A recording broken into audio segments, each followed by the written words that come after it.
Москвада курулуп жаткан соода борборунда оор түтүктөр кулап мигранттарды басып калды. Бул тууралуу орусиялык басылмалар жазышты. Маалыматка ылайык, соода борборунун курулушунда КМШ өлкөлөрүнөн келген мигранттар иштеп жаткан жерде оор түтүк кулап кеткен. Окуянын кесепетинен 2 адам жаракат алып, бирөө көз жумган. Күбөлөрдүн айтымында жабыркагандардын арасында бирөөнүн буту жулунуп кеткен. Учурда окуя болгон жерде куткаруу жана тез жардам кызматы иштеп жатат. Азырынча жабырлануучулардын абалы жана алар кайсы өлкөнүн жарандары экендиги тууралуу маалымат жок.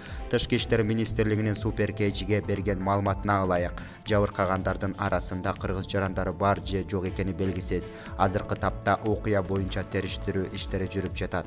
Булак Супер KG. Жалал-Абадтагы бала бакчалардын биринде кичинекей баланы башка урган тарбиячы жана аны видеого тарткан жардамчысы иштен алынды. Бул тууралуу бүгүн 22 ноябрда Жалал-Абад шаардык билим берүү башкармалыгынын жетекчиси Рысбек Калчаев маалымдады. Интернетке тарап кеткен видео боюнча иликтөө иштери жүрүп, бүгүн тарбиячы менен анын жардамчысы иштен алынды. Тарбиячы бала бакчада 5 жылдан бери иштеп келген. Ал эми жардамчысы жумушка киргенине 3 ай болгон. Ошондой эле бала бакчанын жетекчисине сөгүш берилгендиги жана кызматына кайдыгерлик мамиле кылгандыгы үчүн иликтөө иштери уланууда. Тарбиячынын үстүнөн сабалган кыздын апасы милицияга арыз менен кайрылган. Иликтөөнүн аягында ага укуктук баа берилмекчи, дейт Калчаев. Эске салса, кечээ бала бакчада тарбиячы кичинекей балдарга кыйкырып урган видеосу интернетке тараган.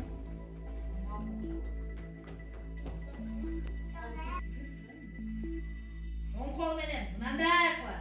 Атаң мынтип чакырасыңбы? Жа мынтип чакырасың, кете бер ата, кете бер дейсиң.